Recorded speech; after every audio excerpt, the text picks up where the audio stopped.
Korangz, welcome to another episode of Hey Korangz with me, Agent G and Nurul Ashikin.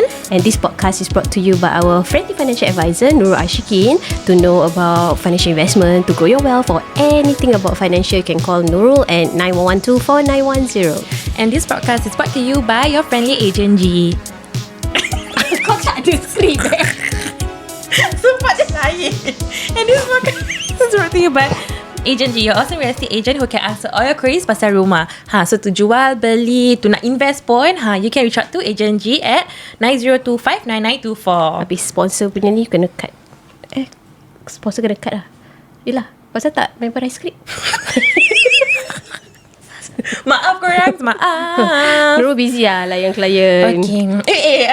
You lagi busy, babe. Okay. So Korangz, I think if you guys nampak TikTok ke, nampak Instagram kecoh ke, Nurul. banyak benda kecoh. Banyak Tetapi ni yang sekali. paling kecoh of the kecoh. Sampai orang cakap kan, I don't believe in love anymore. Oh wow, sampai gitu sekali. I don't believe in love. I still believe in love. Tu your pasal. Maybe because this celebrity punya love story is like a fairy tale. So they feel like macam this fairy tale story doesn't work. Apa lagi aku? You know that kind of thing? Oh, alamak. So Okay. korang mesti tahulah siapa we are talking about, right? It's the Talking two about- Fs. Yeah. Two Fs. Sounds very wrong.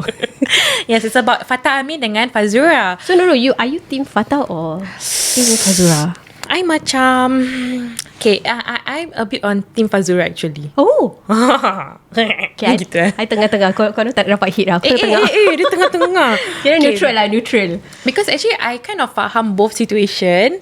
But you know what happened, right? During Roughly, after. but you can share sikit tak what Okay, was the whole situation. So after they keluar daripada court tu kan, so apparently what I saw one of these TikTok punya content, this lady said that bila diorang dalam court tu, before they keluar, both of them and their lawyers agreed that they not gonna buka aib Okay. of each other. Means diorang keluar, means tak not gonna tell anything to the media, and then just keluar. But bila Fazura keluar, she say these three things. Okay, what's the three things? She said first, dia ada proof that Fattah curang.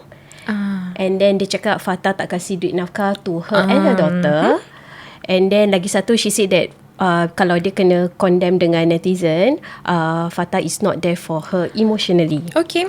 So but then Fattah of course, dia punya apa tu, Fazura dah cakap macam gitu. Of course I have to say my side of the story, what kan. So did Fattah say his side of story? Yeah, so Fattah said that apa ni, like, you know, like he said like kita dah agreed like not gonna buka aib, but why are you doing this? And then he said that I also know something about Fazura, but I have the evidence, but I shall not say it, dia cakap. But he just felt like macam disappointed. Why after we agreed to that, and then kau keluar and decided to say all this, habis nangis and all that. Yeah, You get what I mean? she was crying lah. Yeah. Nampak interview dia. And is this the first time they masuk court? This is not the first time, No, right? that's the second time. So okay, this one the first time also I didn't really, but I think the first time they did, Fattah didn't want to what's the word for it, to say the talak. To lafaz the talak. Fattah tak nak lafaz talak. Yeah, and then eventually he lafaz the talak lah. They agreed to proceed with it. But is that why they came for the second one to lafaz talak, or second one is to apa Not very sure, but the second one was when they finalised the divorce. Right. So, Okay. So what do you think actually happened? Like sampai, you know, like in the court, semua dah agreed, lawyers dah agree, and then bila keluar, Fazura decided to confess all this. I still think I tak kisah. I think in Sharia or civil court, once you dah have that agreement and then you keluar to confess, I think the other party will be able to sue or do any legal proceedings. Correct. Kan. And you know, why I cakap macam I kind of understand Fazura side and I kind of understand Fattah side, but why I'm a bit towards on Fazura side kan, only because I understand as kita perempuan, kita will be very emotional and stuff like that. But if you want to compare Fazura dengan Fattah kan, I can tell Fazura is a more dominating kind of lady because she know what she wants in life gitu. She knows exactly where to pace herself ke apa semua. She's the one who start her own business and stuff like that. So he tahu that she's someone who macam, okay, I know my shit, I know how to run my ways lah kan. Yeah. That's one thing. So and then from what I see from the interview kan, I think Fattah tu macam bahlul sikit jugalah. Dia macam like dia macam like don't know how to talk, is it? Dia macam like I don't know, macam to me I always thought Fattah Amin is a very charismatic person. Last time tau, especially when he act in the pilot, abangku pilot tak Lakiku pilot bukan that pilot show Suamiku pilot, is it? Okay, I don't know. Suamiku pilot yang the one with the Nilofa tu. I thought he was very charismatic. Yang orang macam good looking, charismatic, know his stuff and ni semua. But then when the pasangan with Fazura, now when I see it looks like as if he's the submissive kind of person gitu. When I saw the interview, dia macam like betul-betul macam I mean, even if you see like when they are okay, inside TikTok video pun sama apa. Kalau Nilofa pula kalau si Fazura macam buat kelakar and everything, and then he was just like macam like malu-malu. But then again, I think it's also because dia kerja dengan Fazura punya company. Oh yeah, so Fattah works with Fazura in her company. Yeah, Fazura have her own production company. So when he work with Fazura, technically Fazura tu dia punya boss. Yep. Okay, so maybe in that office setting, they already feel like I'm the employee of my wife. So some people maybe tak to draw the line, like like now in the office, and then kat rumah I'm the husband. So maybe I felt like all the while they are working together, he is so used to Fazura being dominating, taking instruction from her. So he take a step back here. Yes, then but that shouldn't be the way, what? Because when you are in a marriage, you are still as a husband, you are still the leader. So even like macam Fazura cakap dia kena slam by netizen.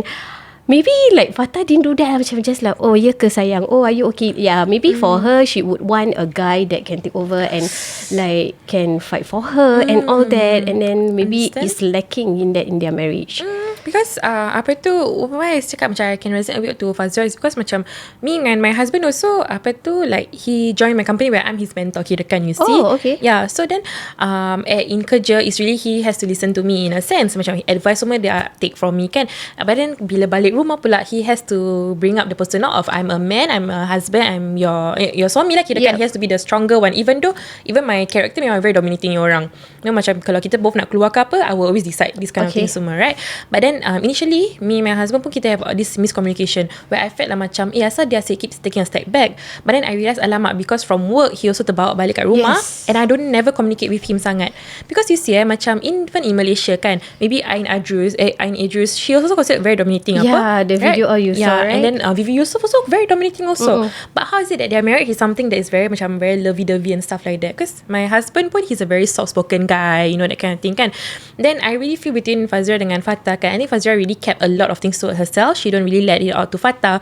But also because I also rasa this Fattah juga macam he doesn't know how to handle the situation sangat. Dia macam kalau Fazura bilang je, he maybe chuck it aside ke, atau he just macam like ni semua benda je kot, that kind of thing. Correct. So then it got me to realise that macam why did they even get into the marriage in the first place? Because I think maybe that point of time they didn't agree on the like when you kahwin, you have to like have a terms like this kind of thing, you have to communicate first. Betul. And then about the nafkah part, right? Okay, so you see Fattah kerja dengan Fazura, so of course gaji dia is paid by Fazura punya company, right? So the nafkah part, so actually macam mana, like Fazura company pay him and then he pay nafkah tu, because from Fattah punya POV, right?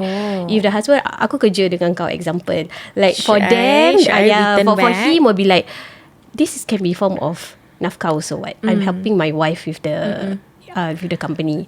But maybe from Fazuranya POV, no, my company is the one that pay your money, not me. So part of that money you still have to give nafkah to your daughter and myself. Because if for all couples, all the Muslim couples out there, just macam before kahwin tu, at least korang nak kena discuss apa first, like okay, what's my nafkah on a monthly basis. Even if it's not discussed on before marriage, at least the wedding night korang have to discuss kind of thing, which is what happened between me and my husband lah. Macam okay, he decide how much you want for nafkah, and then you come with a common agreement. Because why? You don't burdenkan your husband to macam I nak 2k nafkah a month, that kind of thing, but you earning 2.5, that kind of thing, right? So but this case kan, I believe a bit lah kan, that because I cannot tak percaya macam Fattah Amin tak ada duit ke apa. It's hard to percaya that. Because he's getting so many gigs since last time, say I'm sure he's getting a lot of income from it, right? But perhaps like what you cakap also, maybe he's not gifting it macam gitu, because he assume that macam ulang alik gitu. Because what you agree and what I agree can be different. Betul. For example, if I can feel I can say that okay, tak apa, laki aku kerja dengan aku, macam laki aku kerja supir, tak pernah dapat gaji. For me macam okay lah, tu part of the part of the contract, part of the nafkah. But for another lady, it will be like, no, like kau supir aku pun, apa pun kau still have income, you have to pay me nafkah. Right. So that kind of agreement is, like I said, it's different between two different individuals, and it's very important in a marriage for you to find that consensus. And the thing is that, right, when actually I saw the interview when she cakap Fattah tak kasih I nafkah kan, it is a huge thing, in agama Islam actually. Like especially kalau tak kasih 3 months consecutively, you can minta divorce straight away tau. So to me macam like, is that the real thing that happened, atau they already have an agreement such that macam Fattah maybe can say like, apa tu this few months I don't think so, I'm going to be working and stuff like that, you okay tak kasih nafkah? If she agrees to it, she cannot be the one saying that dia tak kasih nafkah. Correct. Yeah, so I have a feeling that might actually happen behind the closed doors, because to me macam why tiba-tiba you nak buka? No, because like if this problem already start at the beginning of the marriage, she should have tackled it that point of time. Sekarang anak dia 4 tahun baru dia realise, dia tak kasi aku nafkah, like a bit too long. And then suddenly in the interview, so I dengar she cakap macam apa, duit raya tak kasih. Then I realize macam dia macam no, yang aku tak faham, duit raya tak kasi, minta lah. Apa yang susah sangat? Kau nak sibuk komplain pasal cakap minta, mana duit raya I? Yeah, but what's so difficult? The thing is that kan, some girls dorang gitu tau, they have their own ego whereby they want the guy to realize it. Why should I keep telling you? There are some girls, korang pasal tu lelaki tak suka tau perempuan. but betul lah. So then macam I kind of understand her frustration, but at the same time I really feel that macam you cannot be the one, macam as much as kita perempuan we want to receive a lot, you sometimes need to guide the guys. Because guys sometimes dia betul-betul sotong. They don't really know what's the best thing to do to macam please you and stuff like that. So you really have to guide them because dia sayang you no matter what kan. So then that's where I thought like macam when but of course kadang-kadang also perempuan masa diorang minta, nanti diorang minta lagi, that's why lelaki kadang macam bingit also lah. Also I understand. No, but the thing is that I felt it was a bit salah lah when she actually just luahkan her perasaan there, because you're talking to Malaysia netizens tau. They can be quite condemning sometimes and also. then that's when they have the different camps coming out lah, the Fattah and the got fan base, you know. Yes, that's what I saw. Just like Fazura yang fan base, then the woman empowerment lah kira kan. And also like what Fattah said after that, he said that he didn't want to talk about it because he don't want the daughter to grow up, because whatever inside the social media, it will stay so anak dia kalau dah besar, and you know like she will come across all these, and then like dulu mak bapak aku gaduh, like and then it's televised some more, it's recorded, and then like kalau tak delete, it will forever be there. So he was worried that like nanti will affect the daughter punya future, like as she grow up. I mean when she go to school, people will definitely macam kau tahu mak bapak dia yang tu, you know, that kind of thing. Punya. So macam, but that part where macam it's a bit commendable sikit lah part bila Fattah Amin, whereby he can actually luahkan apa anything he say. Fazura pun buat macam ni, Fazura pun tak macam ni and stuff like that. Fazura tak masakkan aku ke apa semua, because you know there's a duty of wife kan. He also can say that, but I think he really wanted to preserve the chastity of the wife. So that to me, when I saw that, then it makes me see, okay, Fattah is a bit more mature in that sense. But then I also macam understand Fazura punya part whereby she's very emotional as a lady. Maybe she tahan this for very long already, then she just nak luahkan, but the platform to luahkan is directly kat luar court, depan semua media kat sana. Then macam so but at this point of time, kita not gonna like support either Fattah or Fazura, but I think the best part kita should discuss now, like what went wrong and how kita can, you know, like make from their story, make like a iktibar for us, how we can like improve our marriage. Iktibar. Tahu tak apa maksudnya? Tahu, lesson learned daripada yes, betul. So but you know, because I feel kan, everyone kan when they are younger ke apa semua nak kahwin. Semua nak kahwin, you know, because why? Back then like no, because kan last time, especially before kita kahwin kan, nak buat perkara zina ni is very highly encouraged by setan tau. Very, dorang nak je make tu one female one male to be in the room sorang-sorang, bisik-bisik that kind of thing. But lepas kahwin kan, that's where, cause I saw it somewhere, that's where macam people start to be like, aku macam tak nak kahwin lah, cause aku still want to have fun with other people and stuff like that. Because why? Setan is there trying to make sure that the biggest thing that he wants to do is to make people divorce. Right kan? I when I think about it, macam yesterday when I read the Fazura and Fattah in situation, I just macam like, wow, Satan is really doing a good job trying to separate these two couple, because that is the main thing yang dia nak buat lah kan. So then the thing is that, right, so how can you actually even stop that from happening from the very get-go lah kan. So one thing I know is that like one thing me and my husband now we do kan, kita make sure every point kita will solat together. Okay. Because that macam eratkan kita punya hubungan. You want to know something, when kita baru kahwin kan, for some reason I tak nak solatkan dia. Apa pasal? I tak tahu. Surah dia panjang. Maybe. No, but But really tau, initially macam I rasa macam I nak solat myself lah, tak nak solat dengan you. But padahal before I kahwin dengan dia, that was my biggest thing I wanted from with him, to solat together with him. But memang before kahwin tak boleh solat together. Apa he cannot be your imam kan? Dia macam kekek juga. Because last time I didn't know it was haram ke apa tau. So I thought it was permissible lah. Like he can imamkan you, check is haram yang benda. But then but it's because really setan yang bisikan lah. Dia just trying to make sure macam tak payah solat together lah, dia akan baca surah panjang lah, dia akan ni lah, dia akan doa macam ni semua. So that kind of thing you nak kena fight it lah. Correct. And then another thing macam I think communication case, also. You have your own set of struggles also with I think your communication hubby. is very important. Like I mean, if we relate back to Fattah and Fazura punya story, communication is very important. Setiap kali you feel the unhappiness, you tak happy dengan your partner, don't keep. I know like you say lah, some perempuan dia punya ego high, then macam tak nak tegur. But that's the thing, I feel like you shouldn't sleep like on a problem. Like as a marriage couple, don't sleep when both of you are angry. Like settle it before you sleep, and then just kiss goodnight, and then tomorrow is a brand new day. So because if you don't communicate, I mean you simpan macam gini lah, simpan jadi macam gini lah, like all meletup. Meletup, that's the thing. And something I learned from Gina also in her marriage is that, right, if something that she's not really happy kan, she will actually voice it out at a point in time. That's what I learned from Gina. Macam for my case, I suka simpan. But then Gina was advising lah, like at a point in time, macam let's just katakan she's not happy with how the husband do things ke apa semua, she voiced it out and give macam solution they will discuss together at a point in time. Which something I admire lah between your relationship. Sometimes bila you voice out, you must also know like the other partner will sometimes go against it. Macam they will feel like asal okay apa I buat gini. So I think it's important if you talk and then try to reason out why you are not happy.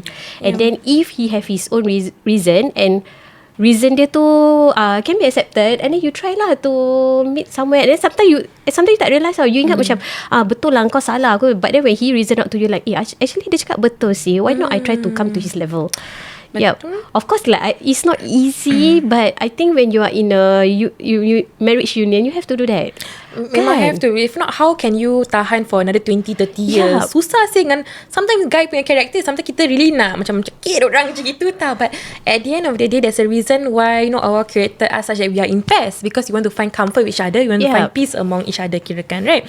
So then with this Fattah and Fazura situation, right, the thing is I see there's a rising case of divorce lah, babe. Like macam Nora Danish, have you heard of Nora Danish also? She finished her Eda lagi. But Nora Danish she is Imam Imbong also. Imam Imbong, yes. But all these people are like, okay, I salute them, because lepas diorang cerai, even the media come to her, she just like didn't want to say anything much. She didn't buka aib dia punya. I mean and then she also like just okay lah, kita just have separate life, and then we will still be there for our children. Like that is like the best thing to say lah. So you jangan buka aib kan your partner, no matter how angry you are, right? But this sort of thing, kita pun human. One day if it happens to you also, kita pun tak tahu how we will behave. But it's important to always remind ourselves, right? Is it because macam for Fazura yang case kan, I rasa macam she takut at one point in time Fattah might actually say it out. Maybe she doesn't have that level of trust with him. She takut yang dia dah kasi out, so might start aku cakap dulu. Maybe I had a feeling also lah, but yelah aku bukan Fazura kan yang tahu je. Okay. I had that feeling macam like takut macam kalau Fattah to say something first, I akan put this out dulu. But it makes her look bad, right? It does. Because macam to me like I was terperanjat when cakap Fattah tak kasih kau nafkah, like apa say gitu. And then lepas tu she nagih, she like macam like tak kasih. But I think it's like macam like I say lah, like merepek tak kasih duit raya semua. Like these are very minor things that you should have tackled it in the earlier phase. Which is why we agree lah from these minor things they akan grow up kecil-kecil into tu jadi. Correct. And you know something I nampak kat TikTok ni, this TikTok cakap lah, asal korang ni semua heran pasal Fattah dengan Fazura yang case ni, asal dia tak kasih anak dia duit raya, kau nak kisah semua. Then macam to me it's like, it's not to care about the situation, it's like you say, to take the learning lessons out from it. And like you relate to your marriage life, like okay, maybe aku punya character is like Fazura, I'm the dominating one, my husband is the way maybe I should tackle it now before it happens to this stage. And there's I always believe kan, in marriage kan, there will be at least one point in time where your marriage will be on the line, kirakan, where both of you are being tested tau, as a husband and as a wife also, especially when a kid come in ke apa semua kan. Because your attention, nanti the wife dah concentrate on the children, and the husband like betul, hello, that's like, me. So that's why macam like you have to think back, as much as korang really want to get married to each other, right? To make sure you can spend the rest of your life together. Think balik lah. Macam okay, we are this crossroad whereby I really cannot vibe with him. How can I just make it work? Because dulu katakan bila zaman-zaman dulu ke apa semua, no such thing as divorce ke apa tau. You really try your best to make it work with you punya and husband. all these people don't date, you know. They just macam family kenakan. Then malam tu dorang nampak each other, that kind of thing. Malam tu No lah, bila kahwin tu nampak each other lah. malam tu and but this marriage lasts very very long, right? Compared to us yang kita ada opportunity to date, opportunity to know each other, but we still end up cerai juga. So I actually read this tweet before kan. So tweet ke TikTok lah. Dia cakap that they are married for 30 plus years, but till today when he look at the wife, he teringat balik of his ex. Can you imagine? And then macam so macam that's, and then someone just mentioned and said that it's very scary lah these days. It's like make it macam dating is, haram and stuff like that. It's like you have to ta'aruf and semua, because these kind of things lah, when you date and then you macam tersuka kat orang tu, and then it's not really something that's permissible kan. You akan fikir this kind of things. Miss dia punya first love gitu lah. Lepas tu teringat. B kau ada teringat tak? So macam apa tu, to me like there's actually a lot of learning lessons yang kita boleh take from this situation. And the scary and saddest thing is that while other people punya divorce story are being kept closed doors gitu, just being kept within the husband and the wife and the family members, theirs is being put out in the news outlet, and then the person is going to be affected. The most is at the end is the baby lah kan. I mean like I'm sure ada marriage kat sana like having the same problem as them. It's just that because they are not famous people, so the punya story is not out there. But kesian because they are well known, popular, and then like you see lah, the most affected will be the daughter. Kesian. And but the part whereby Fazura claims that Fattah curang is that what was it all about? Because I tak tahu. I shall not share the rumours because I don't know it's true. So nanti kalau I share, orang percaya dah dosa. So I shall not touch on that topic also. So macam when she mentioned that also, I pun terperanjat lah. Fattah, Fazura is such a A++ girl, you know. But that's the thing lah. Maybe there's something that maybe like you say, Fazura is so dominating, and then has a husband. Dia rasa lah diri dia macam my value as a husband tak less ada. Of a husband. So sekali kalau dia jumpa another lady yang boleh respect dia, boleh kasih dia kind of treatment that he wanted from a wife. Maybe you also can't blame him to just kan tersway sikit kan. Because macam maybe Fazura have 80% of qualities that he wants in a wife, just lack 20% tu, habis kau cari that 20% in another person. So even if you get together with that other person at 20%, you don't feel as a whole. So what you should do, you should be working on that 20% that your wife kirakan lack, and then you try to betterkan you punya self, you see. I thought you want to say what? No, I thought you should combine the 80 and 20 together. Habis kahwin dua. Ya tak boleh buat gitu gitu. True. Itu because last time saya bila yang I bilang you I tak pakai tudung kan, then I dated this halalnya sushi guy. No, not sushi. Sushi kat tak halal. This guy tu apa tu? Sushi tak halal. No, because he has a girlfriend kat Malaysia. He has a girlfriend in Malaysia, but then he wants to date me also. He said same thing lah. Girlfriend dia kat Malaysia ada this kind of qualities. Habis tu I ada qualities lain also. Because I'm not considered a budak alim. So that girl very budak alim. Habis you punya quality is? Macam I very sweet, very apa tu? Entahlah apa dia. Tak nak aku nak describe lah. So macam I thought that's a whole lot of bullshit that you nak combine kita dua just so they can dia nak girlfriend dua-dua lah. Dia nak girlfriend dua-dua. Habis dia nak kita make sure kita berkawan saja can kahwin dua-dua gitu. Dia gila kan. I hope you listen to this, you know. I don't know whether. Okay. Habis funny thing is apa ni, macam few months later, so I say like, get lost lah, like, I don't want to have you in my life lah. Habis tu few months later, I sign up for this financial course tau, financial class. Trainer dia is mak dia. So trainer dia mak lelaki tu. Mak lelaki tu. So then this mom macam cakap like, I have I have a son who is working in this company. I just like, this is my company. Then habis tu dia cakap dia cakap, then I say, what's your son name?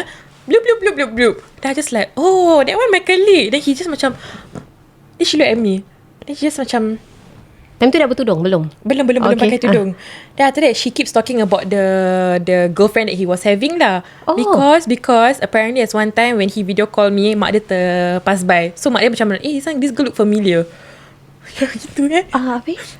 So the mak macam disapprove, macam kira mak dia tak suka pasal you tak pakai tudung. Maybe maybe mak dia suka that Malaysia girl. Habis that time you make video call, your cleavage all showing. Tak lah. Okay.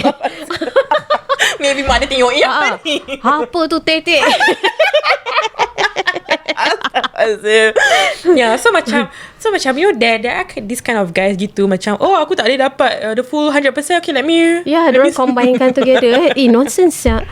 But to each of their own. Kalau kau nak kahwin 2 ke 3, kau yang pasal kau make sure kau tanya permission wife kau dulu before. No, as long bini kau bukan aku sudah. But actually kalau you nak kahwin 2 ke 3, you don't need to ask permission, right? Okay, so in Singapore punya konteks, kalau you nak kahwin 2, you need the approval of your first wife. Tapi in kalau other country, I think tak payah. Tak payah, you can, I mean based on Islamicnya rule, don't need. You don't need ask permission for your first. Tapi in Singapore punya konteks, you need the permission of the first wife. Alhamdulillah. So if the first wife tak kasih, you have to divorce the first wife to get married to the second wife. Tapi kalau based on Islamic context, you tak payah pun minta permission from your first wife. You boleh je kahwin 2. That's why some men in Singapore, they go to Batam, go to Thailand to kahwin because they don't need the permission of dorang punya wife. So these are the people that cari the 20% in all of the other. Tapi 20% pergi tengok cari Batam tu. Bolehlah 20% lah. Kalau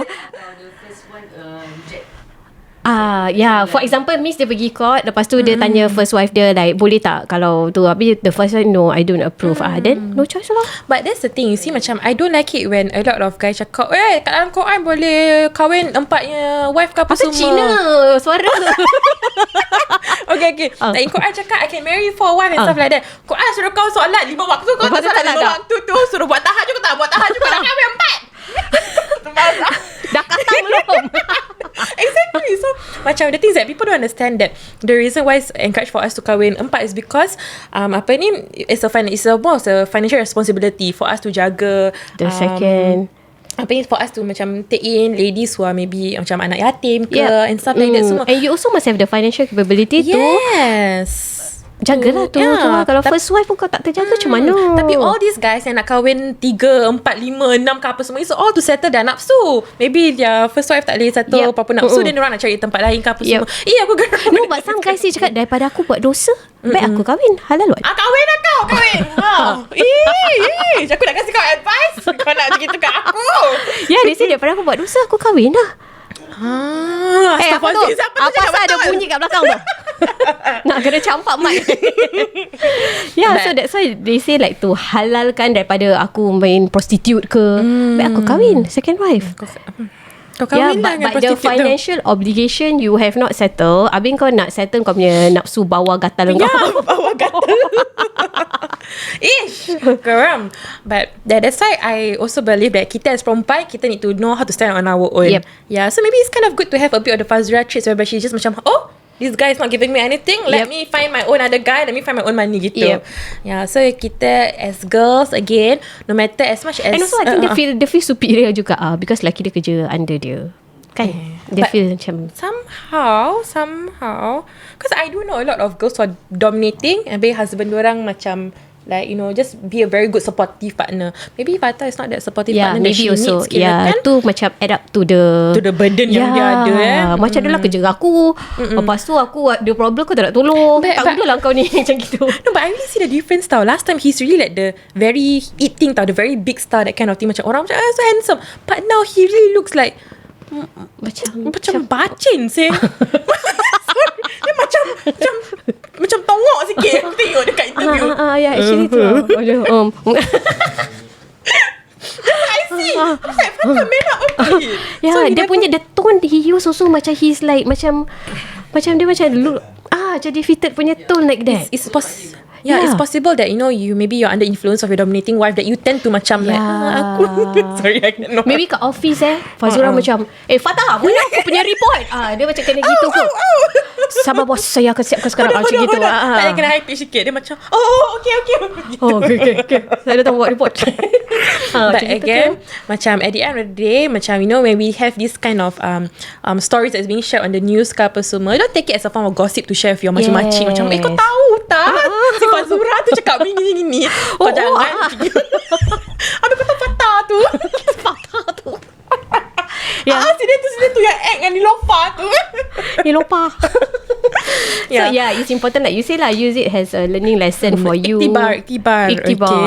But to our ladies out there yang tengah listening to kita punya podcast ke apa, if you have stories similar like this ke apa semua, do and go ahead and share with us lah kat kita punya spill the tea tu. Yeah, so I think with that kita will wrap kita episode up. Keep a lookout for more exciting episodes from us. Bye korang. Bye korang.